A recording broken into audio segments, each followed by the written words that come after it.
for some peace of mind, but TikTok said a gator drove a Jeep through the blinds. Florida man's at it again with fireworks and a goat, and someone married a ghost in a Dollar Tree coat. Hey, what in the Walmart rapture is going on? Aliens dancing in a Waffle House song.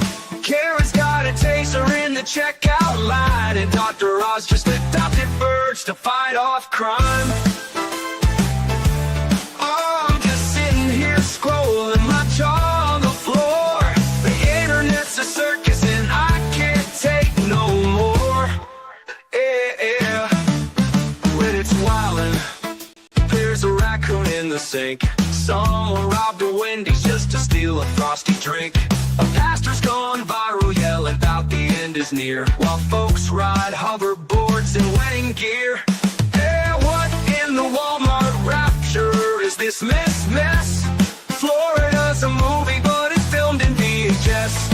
Someone fed meth to a squirrel named Dave, and now he's in a cage just throwing rave. I'm just... Good morning, everyone. Hope you're having a great Wednesday. And we have a lot of news, a little bit of a different thing today because with all of the sentencing streamings I'm doing this week, I realize I just cannot be tempted with Lord Chippy. So we do have some Snake Island today, but no Lord Chippy. And y'all, I created something new. I'm so proud of myself. I'm going to show it to you. But for our sentencing stream, for our bad stories, for those things, I decided we needed a puppy and kitten break.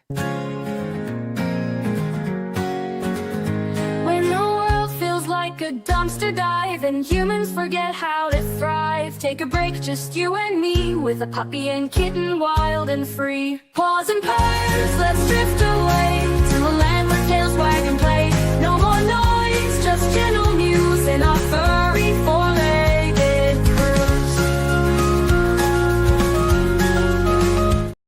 Aw, see, I do have a heart and a soul. I just keep them locked away. Actually, no, I just figured with probably the victim impact statements and for today for the Brian Koberger, but also for some of the stories we cover, you just need a little bit of a mind, palate cleanse. So in our first story, let me say hello to everyone. Sorry, I just was so proud of myself. I created magic and puppies and kittens. Thank you, Wolfram, for your modly mod duty.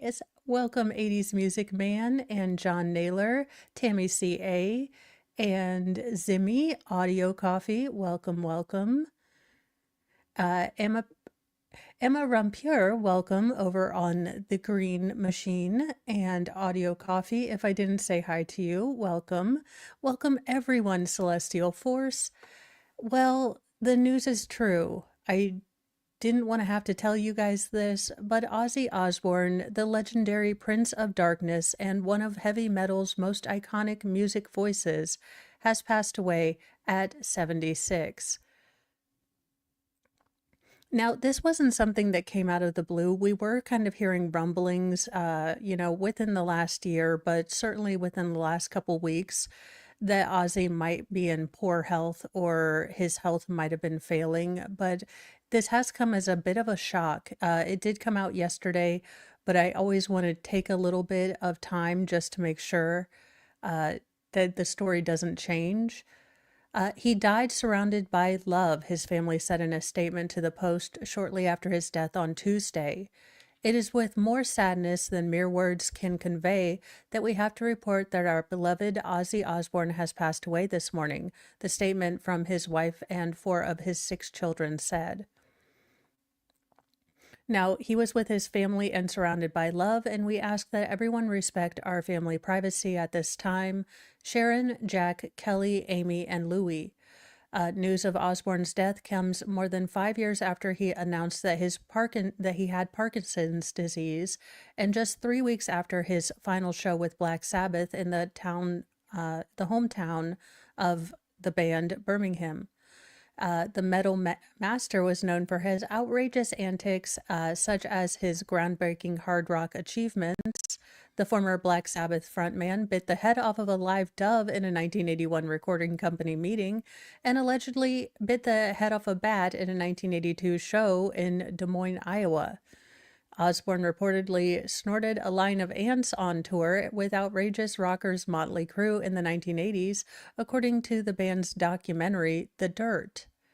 I mean, are there any animals he didn't put into his body, either biting them and or snorting them? There's a whole lot of Ozzy Osbourne lore I was unaware of, I guess. In 1982, the outrageous singer was even arrested for urinating on the cenotaph, a mark at the Alamo in Texas. However, the exploits only fed into his legendary career, both as Black Sabbath's lead singer, a successful solo artist, and then a reality TV star in the MTV series The Osbournes, which ran from 2002 to 2005. I would like to be marked that I have not watched, I think, a single episode of either the Kardashians or the Osbournes. I don't know if this makes me a unicorn by millennial or genlennial standards, but I would just do I get like a prize or something? Just asking for a friend. I've also not watched Game of Thrones, so again, I might be a unicorn. Now, born John Michael Osborne in Birmingham, England in December 3rd, 1948, he was nicknamed Ozzy in primary school. He had a challenging childhood that provided him an outlet through music. Learning was difficult for him due to his dyslexia, and the future Rock and Roll Hall of Fame inductee claimed to have been abused by bullies when he was 11, also had ideations as a teen. So I'm glad that he got to live a full and complete life. As a middle schooler who was very lost, I look back at that lost little kiddo and, she has no idea all of the cool stuff she's going to get to do in life. It is really good that we have these stories of people who are incredibly prominent and famous who also had struggles as children, because hopefully if their story can reach out to help one lost little kiddo, awesome. Now, Osborne credited the Beatles in their 1964 song, She Loves You, for inspiring him to pursue a musical career. When he was 15, he dropped out of school and worked several trade jobs, and 2 years later, he spent 6 weeks in Winson Green Prison because he was unable to pay a fine after stealing from a clothing store.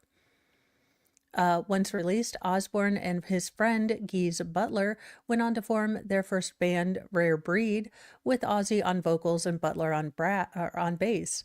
The two then formed Black Sabbath in 1968 with guitarist Tommy Lamoni and drummer Bill Ward. The band was highly regarded as a major influence in the development of heavy metal music, hits like Paranoid, War Pigs, and Iron Man. The group, as well as Osborne himself, often criticized, their music was often criticized for dark, sometimes possibly satanic themes. When we started gigging way back then, as soon as we started playing the song's opening chords, young girls in the audience would freak out, he told NME in 2016. They thought we were Satan's effing friends or something. That's when the whole Prince of Darkness-ish started, he explained about the origins of his nickname. People get excited about Halloween coming around each year, and all I think is, well, we used to have Halloween every effing night. In the early days of the band, Osborne married his first wife, Thelma Riley, in 1971, before they welcomed daughter Jessica and son Louis in 1972 and 1975 respectively. Then the rocker adopted her son Elliot Kingsley, who was born in 1966. That marriage did not last, ending in 1982. Osborne was fired from Black Sabbath in 1979 for alcohol and drug abuse, which he later revealed felt hypocritical at the time. Yeah, I mean, Ozzy sober, I don't know that it would have worked in the 80s. I'd be lying if I say I didn't feel betrayed about what happened with Black Sabbath, he wrote in his 2009 memoir, I Am Ozzy. We're four blokes who had grown up together a few streets apart. We were like family, like brothers. And they fire me for being effed up. That was hypocritical BS. We were all effed up. You were stoned, I'm stoned, and you're telling me I'm fired because I'm stoned? How can that be?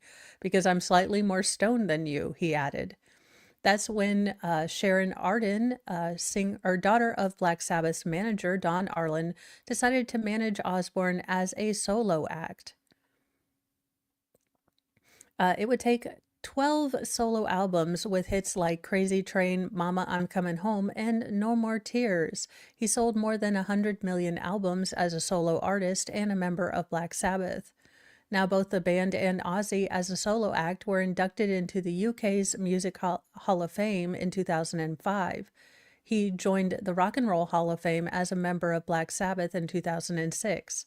Ozzy also made headlines for his outlandish behavior, including the legendary bat-biting incident in '82 and the drunken peeing at the Alamo Cenotaph the following month. His successful solo career started with his debut album, Blizzard of Oz, but was also marred by tragedy when a close friend and lead guitarist Randy Rhoads was killed on March 19, 1982, in a plane crash that struck Osbourne's tour bus. So he had a lovely, long career. I hope that his family are getting the love and support. Even when you know someone who's been ill for a long time, even when you know that their body, if not their spirit always wants to be here, but their body is breaking down. It can still be such a kick in the left tit to say goodbye. I don't have balls, so I can only imagine. I mean, if you get a boob punch just right, it hurts like hell. So I'm going to go ahead and say not having testicles. I'm assuming that's what it feels like to be kicked in the nards. And that's what grief is. For more inspirational quotes like grief is a kick in the nards, please look at my self-help, book coming out. I try to be all smart and stuff, and then I'm like, it's like a kick in the nards. It is what it is, y'all. Well, we might have unlocked Stonehenge's, biggest questions, allegedly. Stonehenge mystery may be unlocked as a new study offers answers to 5,000-year-old questions, like why did we build it? And why in the middle of a field? And why do weird people want to paint it orange for oil? A new study has revealed evidence found at a prehistoric structure may be part of the key to unlocking a centuries-old mystery surrounding Stonehenge.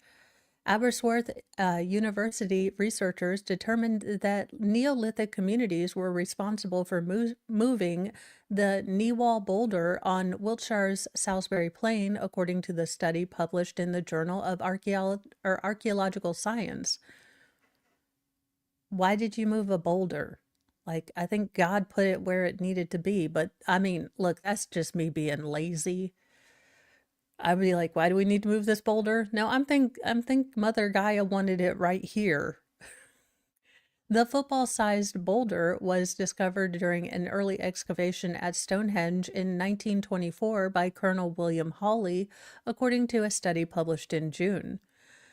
Greedy bloke, I'm gonna say it's Aberystwyth, but it's got Y's instead of, normal letters, so I don't think it's the correct one, but Aberystwyth.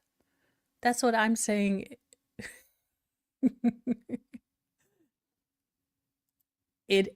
I planned it just for you, Audio Coffee. You have no idea. It was really hard. I was tactically thinking. Now, the discovery resolves a long-standing scientific dispute about whether glacial movement or human transportation 5,000 years ago contributed to the presence of stones at the prehistoric monument. There's no evidence to support any interpretation that this is glacial and erratic, the study found. Now, Professor Richard Bevins and his team compared the Knee-wall boulder with the stones at Craig.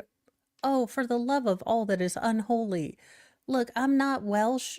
And how is it that how do Welsh people look? Another place in a Rossiflen. Look, Craig Rossiflen. You know, UK, don't come after me, Ofcom. I'm pretty sure that wasn't a curse word, but who knows? A rocky outcrop on the north side of the Preseli Mountains in Wales, about 125 miles away. Now, their research revealed that chemical analysis showed identical amounts of thorium and zirconium in the geology at the the mountain in Wales and that of the New Wall boulder. Uh, you know, I don't know. Why this is a big argument, I have no idea. I mean, usually I'm all in for science stuff, but I would never have imagined that that there would be this much research about a rock. Look, this would be more Mr. Moe's thing. He is like my outside person. I'm like, if God wanted plants to grow, he puts them there. He's always forever going and fiddling with the yard, and I'm like, it's outside. Okay, I'm just gonna rant here for a second because I didn't even know this was possible. But he came to me early this summer, and I thought he was joking, but apparently you have to flatten out your lawn. Now, far be it from me to question, lawnology and such, but it is the outside and it is dirt, so it's never flat. I mean, that's kind of where I thought we were all on this page. But apparently, no, you get sand and you take this special godforsaken break and you go over your ground. So it's flat. So your grass looks better. I have never felt less understanding of my husband than at that moment where I was like, it's the outside. I mean, we went ahead and we got the sand, we got the thingamabob to roll it out. So I didn't say no. I have never been more confundeled in my entire life. I was like, but it's the outside. He just was like, look, sweetheart, I know what I'm talking about. I don't mess with your Sailor Moon stuff, and you don't mess with the outside. And we have reached a detente that way. But still, I was like, it's the outside. The problem and where I object most vociferously is where he then sits me down and makes me watch videos. Like, look, I didn't agree to join a hostage, situation. I already agreed that we could buy the rake. Why are you making me watch picture or videos of people flattening their lawns? I don't like you could I don't need the proof. I just don't need proof. But he's like, no, it's a real thing. And I was like, that is great, sweetheart. I'd have just let you have the $80. You're the one that does the budget. I don't care. And I think a very heartwarming story and an update to a rather heartbreaking and tragic story. I love this story. I don't love what prompted it. I don't love that it had to happen, but I absolutely love this headline. Melania Fratton, 9 years old, has been somewhat adopted, and you know, they are taking her and remembering her and honoring her. And this is the community where her body was found after her father said she had been abducted. And I love that people that didn't know this little girl, I mean, look at all these people, didn't know this little girl, maybe never met her, are here remembering her. And, with all the dark stuff we see, and especially this week with the Madeline Soto and the Koberger today, and then Friday with Lori Vallow, it's really easy to get sucked into the darkness and kind of the sadness of this place. But this gives me hope. When you see people coming together who didn't even know this little girl, who have decided to honor her, to keep her memory alive, and to just grieve, it's absolutely one of the most powerful and great things that I think can come out of the true crime community, giving a place where these victims can be honored. Hundreds of locals from the close-knit upstate community where 9-year-old Melania Fratton was allegedly murdered by her father mourned the little girl in a heartbreaking vigil on Tuesday. If this is going to be the resting place where he left her, then this is going to be her community now. Bridget Cruz, a mother and local business owner who organized the vigil in Ticonderoga, told a crowd of about a few hundred people. She'll be one of us, Cruz added. Little Melania, a Canadian tourist, was found in a shallow pond on the western edge, the western end of Eagle Lake, about 10 miles away from the edge of town, where authorities allege her father, Luciano Fratton, drowned her before placing a bogus 911 call claiming that she had been kidnapped. As a mother, my heart has ached and my stomach has churned since 11:30 that morning when the Amber Alert hit, Cruz said. She's not alone. It really does take the wind out of us, right? That's why we're all glad to be able to participate in something like this, said Adam Debuquois, a Army vet who moved to the area in 2011 to get away from the big city. My faith has been a big building block for my life post-service, and it's really cool to see an area start to embrace it and have us do things like this to show unity among the community, especially when things are kind of divided right now. Just the outpouring of sadness. Again, this is the great part about humanity, the great part about this species that we're all a part of, is that we can understand the experiences of people that we don't know, that we're not related to, and we can give sympathy, we can give support, we can honor the victims together without having known them in life.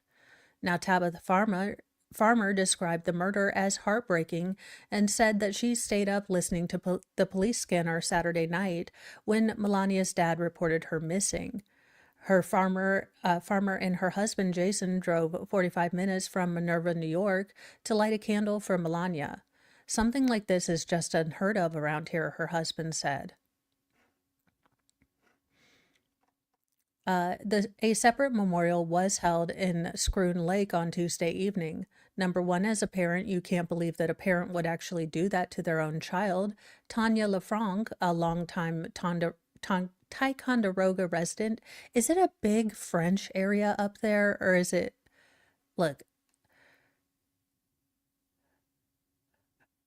because there's a lot of sort of French sounding names, or I'm pronouncing them vaguely French, which is neither here or there.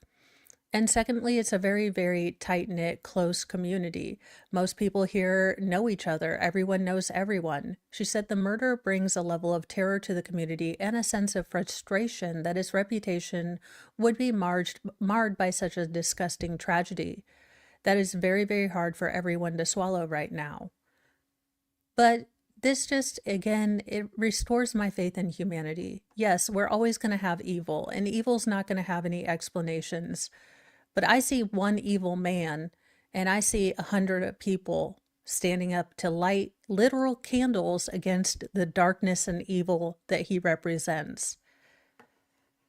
I'm going to cry. I'm going to get verklempt. Look, now I said no, Lord Chippy, but this chick needs Snake Island and or Jesus, but I'm willing to send her to Snake Island. It's a curse, we got room for the wicked, the cruel, and the worst. If you lie, if you cheat, if your soul's made of bile, you're bound for the fangs and the venom in style. Oh, one-way ticket to Snake Island. Oh, better contents, less cowards and gaslighters. Go. No anchor, no lifeboat, no tearful goodbyes. Just hissing and coming in cold-blooded skies. Best of your friend. Y'all, I don't know, but she best get her passport ready for Snake Island is all I've got to say. A teen mother locked her crying 2-year-old child in a sweltering car to watch the Smurfs movie, the mother effing Smurfs movie, undisturbed. Because that's a movie you really need to keep up with the plot points or you're going to be really confused.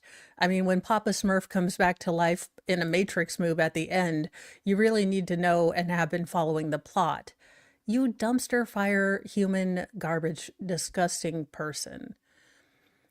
And I say this, look, I was 21 when I had my first daughter. I get that it's 4 years. No, let me see if I'm doing the math right. 3 years older than what this woman is. But no,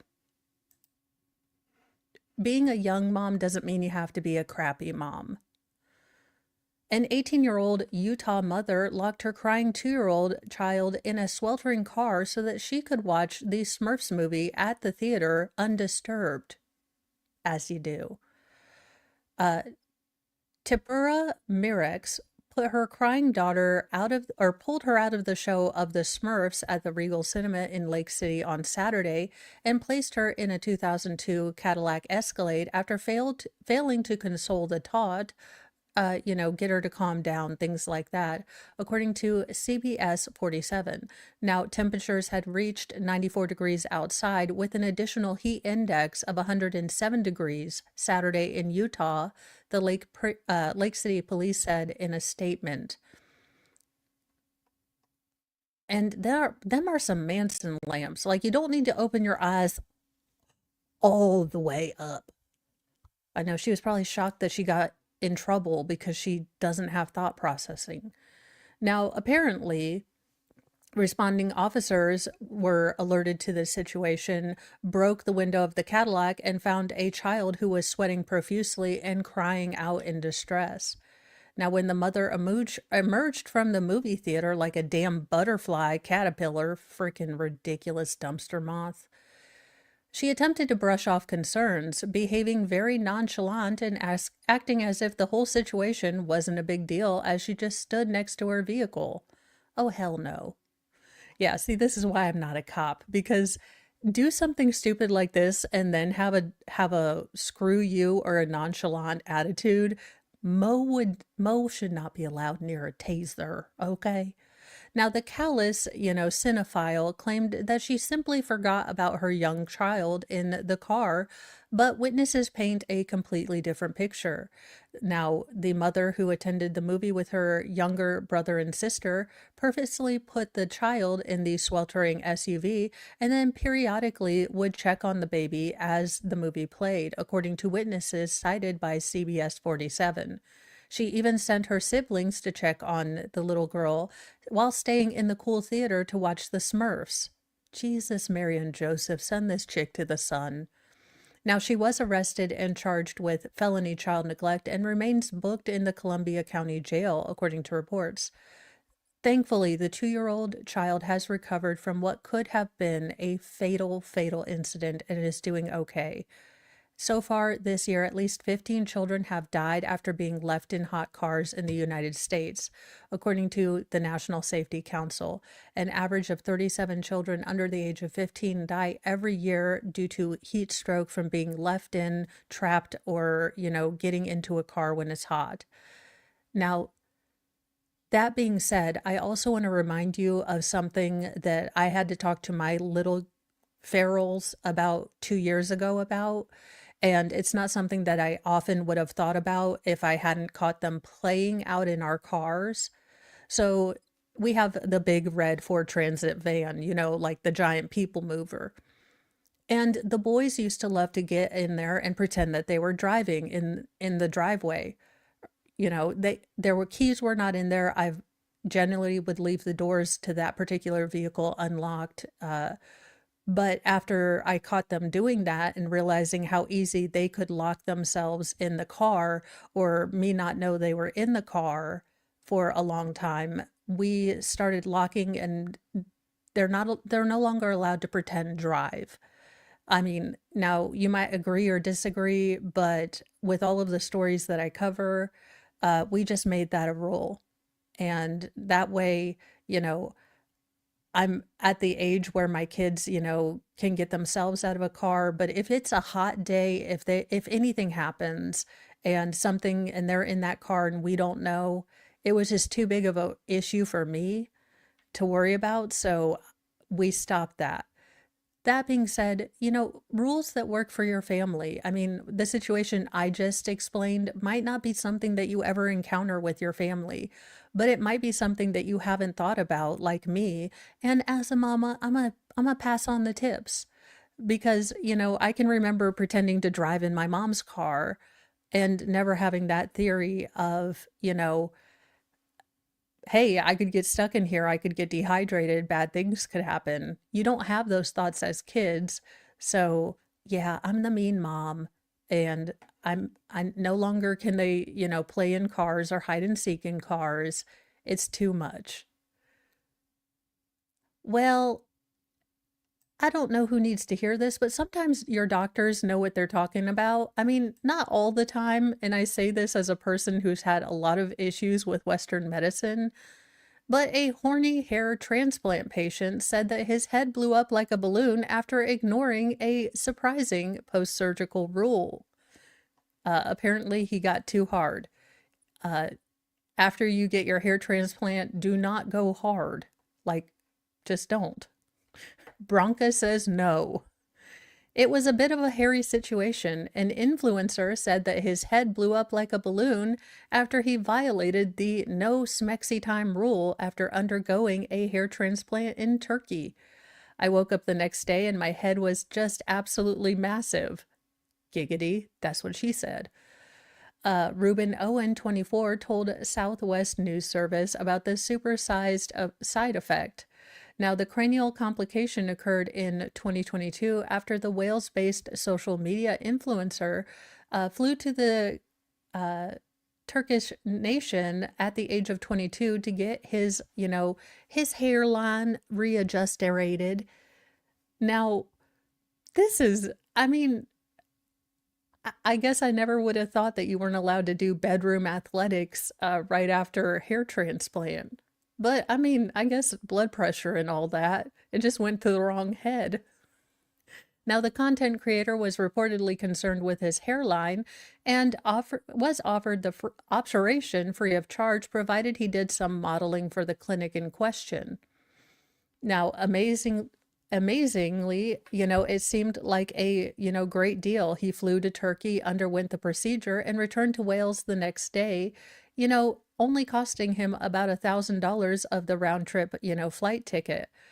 It all seemed to go just great until the Welshman ignored surgeons' advices to abstain from hanky-panky for at least a full week, until he was post-op. Dome reforestation experts warn that partaking in sexual activities too soon can increase blood pressure, open incisions, and cause infections, among other complications. I didn't quite listen about the sex part, Owen, who reportedly, well, he did it that very night, as you do. And then you wake up looking like that. So maybe don't. Unfortunately, that decision literally blew up in his face as the next morning he awoke with an enormous noggin. I wake up and my head's been blown up like a balloon, face puffed up, scalp tight, and I looked like I'd been stung by over 100 bees, lamented Owen. The left-hand side was bigger than anything to the point that I didn't even look like myself. I looked like I'd been punched.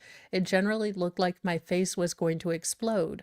Now, he was initially concerned that he had contracted an STD, but he realized it was his own fault for going too hard too soon.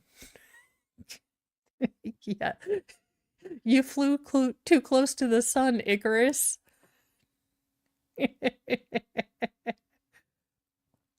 Now, thankfully, his doctors informed him that his puffed up head was nothing to worry about and that the swelling would go down in about a week, which it did, thankfully. Owen said he definitely learned his lesson the weird way, but now sees the funny side of this accidental, noggin augmentation. It's one of those stories that still gets brought up, and to me, it's too good not to share. This is one of them things that I look back on now, and it was really stupid. I hadn't listened, but it was really funny. Now, Owen emerged relatively unscathed compared to other horror stories out of Turkey, which has become the mecca for those wanting to go under the knife on the cheap. Last month, influencer Anna Barbera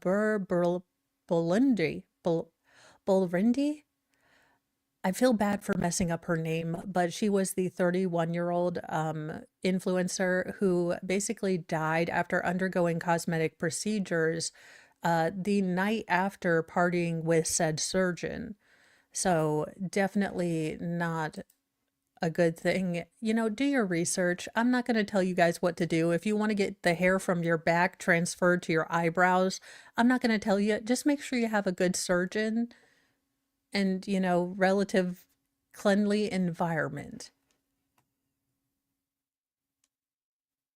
Now, I would like to make this a super felony because there are crimes I care about, and then there are wig crimes. And we do not tolerate wig crimes. And this one is particularly gross-tastic because of the amount of money that some of these wigs actually do cost. Now, full disclosure, y'all, I have not won the lottery yet, so I have never paid $1,000 for a wig. That has never happened and probably would never happen. But this was probably a custom human hair order for a sick mother who was just trying to, feel her best and look her best. So we are naming and shaming. This woeful wig maker tangled with the wrong woman. After completing 4 rounds of chemotherapy, Corina Walters, a resident of Lancashire, currently battling with acute myeloid leukemia, set out to purchase a wig to help contend with the hair loss and gain some confidence and pride in her appearance again, she wrote on a Facebook post. Now, when she still hadn't received her wig almost 3 months later, she took to social media to warn others looking to commission the wig maker in question. Liam Collum is still operating and has knowingly continued to work with cancer patients to take their money without providing the service he promised to the individuals who are already going through turmoil, she wrote in the same post, in which she detailed her experience. Now, Walters visited Collum, a hair specialist and wig maker, at a hair salon at the recommendation of a friend in March. Now, after settling on a style, color, and length just a few days later, she placed an order for a 20-inch brown wig. Now, with this being human hair, this is going to be very expensive, and that's why you get the nearly $2,000. A lot of people want virgin hair, which means it hasn't been colored. It has to be pretty healthy. 20 inches is a long. I know we've gone into wig territory, but these are expensive pieces. These are pieces that, are easiest to wash, style, and act most like human hair. So these are going to be expensive. Now, Walter claims that after she sent the payment money, she was completely ghosted. After the waiting period exceeded the 6 to 8 week estimate that Colum had given her, she began reaching out to him in hopes of tracking down her very pricey wig. Now, one of her children even messaged the wayward wig maker's personal phone number in search of the answer, but never even you got back with them. He was going back and forth. Did she get it? Oh, I don't know where it is. There's going to be a refund, maybe that kind of thing. It's being built, that sort of thing. Now, however, because she had wired the payment to the supposed swindler, her bank was able to recover the money. She was washing her hands of the wig maker. Walters decided to publicly share her experience, hoping to prevent any other scams. He knew I was between treatments because he wished me good luck for my next round of treatment. It's evil, she told Kennedy News. It's bad enough having the cancer. Now, Walter says that she does have a few synthetic wigs, which can cause irritation and can look unnatural. Now, according to some users, but she added that she was excited to have her own, custom human hair wig because she wanted to be able to curl her own hair, and she thought it would help her feel normal again after everything. After the exchange went public, the wig maker took to Facebook to make a post of his own. First of all, I'd like to offer my apologies to all my clients that have been supportive of me and I've let you all down as well as myself and my family, and for that I'm truly sorry. I have something blacked out. As a result, I've buried my head in the sand. So it seems like he's doing the whole, I'm the real victim here. I'm so very sorry. I'm just going through something. Then don't take the money. Look, it may seem like a small thing, it may seem like a silly thing, but when I was in a dark place, having the fun things that I could do with my hair on days when I was just too tired to style it made a big difference. So whatever you're going through, sir, then don't put expectations out for other people. So he did explain that, he does have personal issues and he was unable to respond to clients or attend to his business. Now, for many, choosing a wig can be extraordinarily difficult, especially when it comes to finding human hair pieces that look natural and don't run buyers into thousands and thousands of dollars. Though Walters said she was devastated to have wasted precious time and energy on this hair hoax, she's glad that her post reached a large audience and hopefully prevented any other women from dealing this.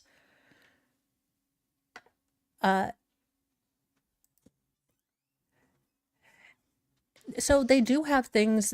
I will, once I get my second camera showed or set up, they do have special things that are you can use to style and curl synthetic wigs. It's just a lot of know-how. I'm not even that great at it, to be honest with you. And it does take a lot. Human hair is just easier to work with. It's human hair. So that being said, sir, get your poop in a group and get these women looking fabulous. That's all we're asking for, damn it. Well, I guess we do have a couple just piss. You can use steam rollers and some of that, and you can use a steam. I'll do a whole wig thing. I feel like we're going off into wig central where people are like, I thought we were, doing our own stuff. Well, it's happened again. But let's get into this story. We do have a couple real news stories. A driver accused of plowing into an LA crowd has been charged with 37 counts of attempted murder. Daryl Brooks, you might have a new roommate soon. A man who authorities said intentionally drove a car into a crowd of people outside of a Los Angeles nightclub last week has been charged with 37 counts of attempted murder, the Los Angeles County District Attorney said Tuesday. Now, Fernando Ramirez, 29, could face multiple life sentences in prison if he's convicted. District Attorney Nathan Hochman said, in addition to the murder or attempted murder counts, he is also charged with 37 counts of assault with a deadly weapon. Now, Hochman said that the incident early Saturday could have been catastrophic, and it was really a miracle that no one died. When he drove that car onto that sidewalk, he aimed at a whole sea of pedestrians that were in front of him on a sidewalk at 2 a.m., Hochman said. Many of them were at a taco truck, or they were waiting at a valet, or they were waiting to get into a club. Over 100 first responders rushed to the scene outside of Vermont Hollywood nightclub, authorities said. Now, Ramirez, a San Clemente, resident in Orange County, south of Los Angeles, is being held without bail and is scheduled to be arraigned on Wednesday. Now, it's not clear as of Tuesday evening whether he had an attorney. Now, he is accused of driving a Nissan compact sedan onto the sidewalk of Vermont Avenue, southbound from Santa Monica Boulevard, before he struck carts that were, lined with vendors and ultimately stopped after he hit a light pole. So, Daryl Brooks, you're going to have a roommate. It's going to be awesome. You can teach him how to do stuff. You can write little letters. You can rap at each other. It'll be great. Don't be a jackass. I feel like a lot of life problems could be boiled down to don't be an asshat. Well, and things that'll make you go, nope. I'm sorry, Massachusetts, you have yet another thing that you have to deal with. Apparently, a water monitor lizard is on the loose in a Massachusetts town. No, that looks like a Komodo dragon. I would be worried it was a baby Komodo dragon, and I'd be like, we need the police. Animal control officers in Massachusetts are on the hunt for a water monitor lizard on the loose in Webster. Webster Animal Control said in a Facebook post on Friday that the monitor lizard, a species native to Asia and not legal to keep as a pet in Massachusetts, had been spotted in the Lane area late last week. Now, the post was later updated to say that officers had searched the area and police even droned to make sure that, the water monitor lizard wasn't in any of the neighboring swimming pools. These type of lizards are known to travel, climb trees, and seek out water, and they are not known to attack humans or cats or dogs, though. Now, officials are working with a reptile specialist to ensure the safety and capture of the monitor lizard.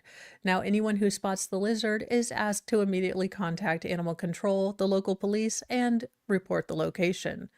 Just know. And, well, I lied. We do have one for Lord Chippy because another day, another gross, disgusting female teacher. What are you gonna do?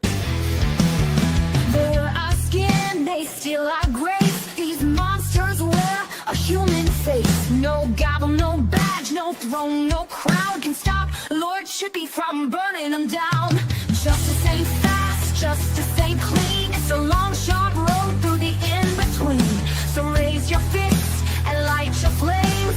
Chippy's coming and he don't play games. Well, y'all, I don't know how to say this kindly, so I'm going to say this meanly, but I don't think this one's gonna get away with that whole, trite thing of, "Ooh, where were the hot teachers like that when I was a kid?" Which is dumb and stupid on many levels, but I don't think she's going to get a pretty pass. She could get a, potato pass. I don't know. I've seen mashed potatoes more appetizing than that. Ugh. An Alabama teacher at a Christian academy was arrested and accused of having, abused a minor student. I mean, just every damn day. It's like, it is not the cicadas we need to worry about, it's these damn female teachers. Because I swear every year there's like a batch from 17 years ago that just bursts forward out of the woodwork. An Alabama teacher was arrested and charged on allegations that she had some sort of contact with a minor student. Now, the revelation came amid allegations concerning other students that were targeted by an educator in a similar manner. On Friday, July 18th, North River Christian Academy, a kindergarten through high school senior, so it's a K through 12 school, confirmed that a former employee had been arrested by local law enforcement in a statement shared on Facebook. Now, that suspect was identified as teacher Sarah Huggins Logan, 35, by local outlets ABC 3344 and then CBS 42. Now, she was charged with one count each of school employee engaging in an act, one count of her engaging in an act. Now, according to the report, it looks like more charges are forthcoming because, of course, her child grossness couldn't be just one and done.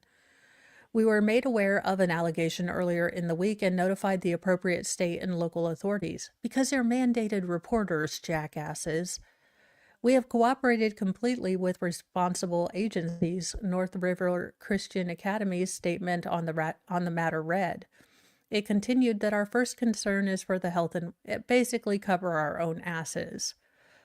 On Wednesday, July 16th, a Tuscaloosa County Sheriff's Office, they were informed by parents of an underage female student at the school that a student had been involved in a relationship with Huggins. And the investigation was then handed off to the Violent Crimes Unit Sexual Assault Section. Now, a warrant was issued for Logan's arrest after investigators conducted interviews and examined all of the evidence. She is no longer employed at the Christian Academy. Now, the age and identity of the student haven't been released. Per local reports, there are concerns that Logan might have additional victims, and authorities are encouraging anyone if they have any knowledge of any other relationships to step forward. Now, North River Christian Academy described the case as heart-wrenching for all involved in their statement. This includes the families directly impacted. We have prayed for them and encourage our entire school family to hold them up in personal prayers. This situation is not easy for anyone, and there are only degrees of difficulty. Yeah, or we could just do random phone checks on teachers. Like, I've thought about it. And y'all, here's my thoughts on the thing. Now, if you're going to work with our children, just like with our police officers, we expect a higher, standard of care, kind of standards from them. I say we do randomized, phone checks.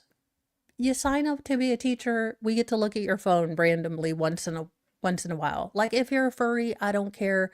If you're, having an affair with the mom and them, as long as it's not kids, I don't care. But we've had too many of these damn teachers. I'm going to need for us to institute like random phone checks at this point. Because I'm tired of doing these stories, to be real honest with you. Eric Menendez is in jail. Or not in, well, he's in jail. We all knew that. But he's in the hospital in jail. Which is news. I love, I'm like, I saved that. I really did save it. Eric Menendez has been hospitalized as his lawyer is calling for his release ahead of parole hearings. Eric Menendez has been hospitalized with kidney stones, and now the famed parent killer's lawyer is calling for his client's release ahead of an August parole hearing, according to reports. It's a serious condition, attorney Mark Garagos told TMZ of Menendez's diagnosis. I just think he should be parole furloughed. I think it's the proper term. He could be medically furloughed in advance of the hearing so that he can work with a parole attorney and get up to speed and be ready to do it, give it his best shot. I think that's only fair, the only fair and equitable thing to do, the lawyer told the outlet. Now, Menendez is undergoing treatment for the kidney stones, which is a relatively common urinary condition. He and his brother Lyle were originally sentenced to life without parole in 1996 for the murder of their parents, Jose and Kitty Menendez. Now, the siblings were resentenced in May to 50 years to life in prison, and they do have a parole hearing on August 21st, following a months-long delay. Now, having already served 35 years behind bars, the two were automatically eligible to pursue parole under California's youthful offenders law. Now, at the time of the murders, Eric was just 18 years old and Lyle was 21. The brothers insisted that intruders had broken into the family's Beverly Hill home and killed their parents, but they later did confess to the murders, however, insisting that they had done it to stop their father's abuse of themselves. Now, during the trial, prosecutors argued that the brothers' claims were false and purportedly that they were motivated by financial gain. In the years since their imprisonment, both Eric and Lyle have expressed remorse, even as they garnered support from more than 20 family members who have ceaselessly advocated for their release. The brothers' case was put back in the limelight after Netflix released a season about them in its hit true crime series Monsters in 2024, with fans quickly rallying behind the brothers, calling for their release. They do have that parole hearing on August the 21st, and we will have to see what goes on after that. But it is something I will be looking at. I do not know if the parole hearings are generally streamed. If they are, we can see if we can cover those. Well, in an update to the story we brought you, I think Monday, because, who doesn't want to know more about Swinger Fest? A sex fest worker reveals the raunchy secrets from behind the tent flaps at a controversial swingers weekend. More condoms than coffee. Well, I guess it's never the boobs you want to see. It just never is. I try to tell you guys this. It's never the boobs you want to see. For most of the year, Allington is a quintessentially charming British town in Lincolnshire, boasting nearby natural sights perfect for the average outdoors person or traveler in need of some peace and quiet. But once a summer, swing-a-thon, and its band of kinky festival goers descend on the town for a loud, raucous, but, you know, 3 days. It's a long weekend. It's a bank weekend.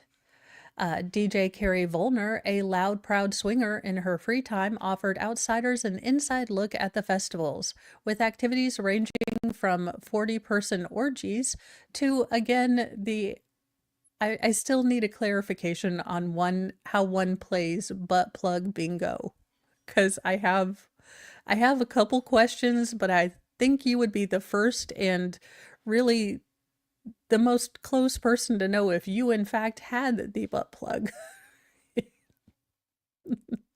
Now, into its 5th year, the festival boasted its largest ever attendance rate with over 1,000 tickets sold. Volner said the crowd typically has a wide range of attendees, and this year was no exception. There's no standard festival goer. There were a bunch of people from all ages. Some people walked around nude while others were in sexy lingerie or jock straps. One woman even came dressed up as a big cooter. Yeah, just dressing up as lady bits. I kind of want to see the costume, kind of don't, but now, they walked around nude or in bondage gear, busied themselves with demonstrations, talks, and games. Volner runs an adult alternative lifestyle venue called the Lifestyle Lounge, which is a sponsor of the festival in Manchester. She helped organize the weekend's logistics and even DJ'd a few sets. I was working this weekend, so I didn't have any smecks, but I had the time of my life. I have questions. Nicholas Shipway, a performer who goes by Gutter Slag on stage, told them that there were plenty of demonstrations ranging from wax plays to shibari. So there you go. Learn a new skill, how to tie knots and play with candles. But it's all normal for us here. I mean, if this doesn't look like a crowd that you could have a lot of fun with.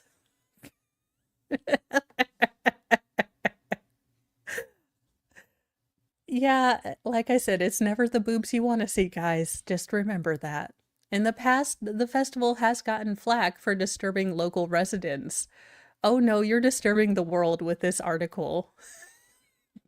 With the ultra loud moaning and wild unconventional kinks. We've become known as the swingers' capital of England just because of this festival, and that's really not the title we want, an anonymous resident previously told the news. Really, most of the time it's elderly people and families here, so you can imagine them spitting their tea out when they learned that we're going to be the home of Swingathon. Now, despite the past controversy, Volner said that Swingathon's organizers strive to keep the festival clean, hygienic, and partially soundproofed.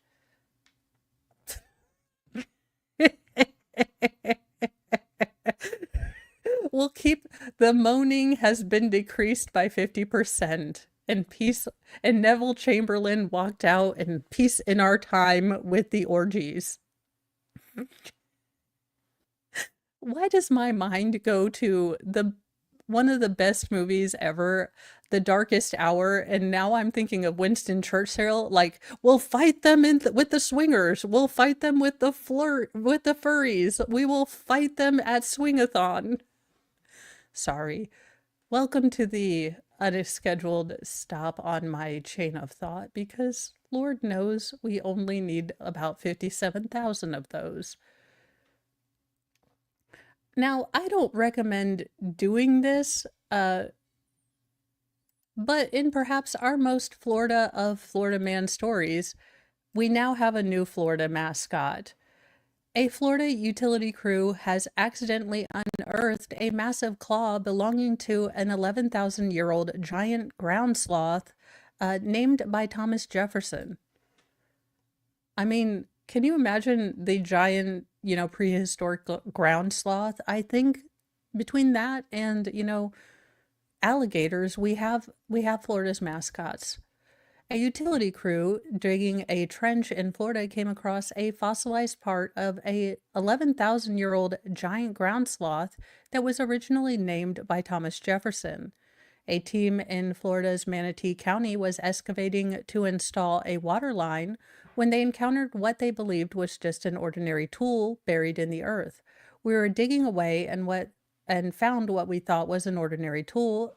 Charlie Hunsicker, the director of Manatee County's Natural Resources Department, told Fox 13.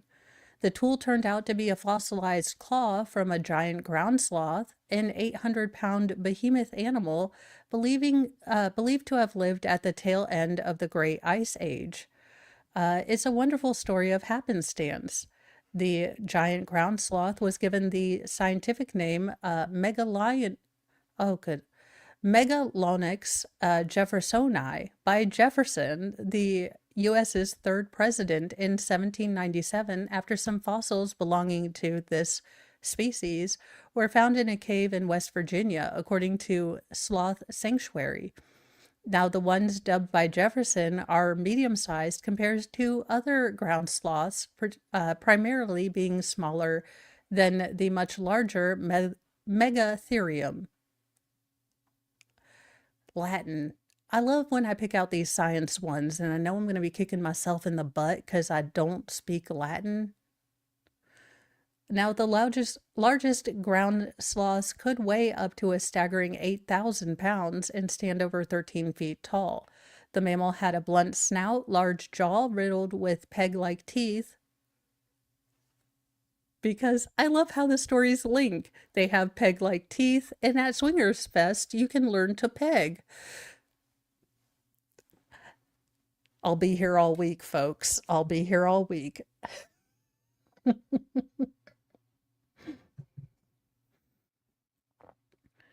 So, it basically ate on leaves and trees. It did have 3 sharp claws, but was basically a peaceful sort of animal. Now, the Florida fossil was brought to a nearby Science and Nature museum to be properly preserved and eventually placed on display. Very few ground sloth fossils have been discovered on the East Coast, with a majority being found in states along the Rocky Mountains and bits of the West Coast, even Alaska, according to, slothologists, I guess. But recently, fossils have turned up in the least expected places. I mean, I don't know. I mean, if we got like giant ground sloths back, I mean, it does look kind of like a derpy bear, but like a bear you could pet because it's a sloth and it probably wouldn't eat you. He'd be like a happy bear. I love that I'm fighting for, de-extinction of this animal because it looks enough like a bear that it reminds me of a teddy bear, but it's not fast enough to claw my face off if I try to pet it. Honestly, not one of the worst science ideas that one has had. In March, an absolutely massive footprint belonging to an iguanodon was discovered on a coastal beach town in England, and last June, 3 tweens found a T-Rex fossil on a hike in North Dakota that even had their journey later recounted in a documentary. So there you go, for our final story, and just because we need it and I'm so damn proud of myself, another cat break, kitten puppy break, before I see you guys at 11 to listen to what is going to happen in the sentencing hearing for Brian Koberger. So I will see you guys later. Be kind to yourself, be kind to others, but have a sassy mouth and carry a can of bitch fire. And puppy kitten break. When the world feels like a dumpster dive and humans forget how to thrive, take a break, just you and me, with a puppy and kitten, wild and free. Paws and purrs, let's drift away to a land where tails wag and play. No more noise, just gentle muse in our furry four-legged cruise.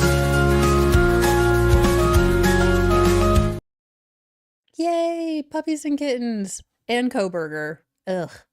Well, 2 out of 3 ain't bad, to quote Meatloaf.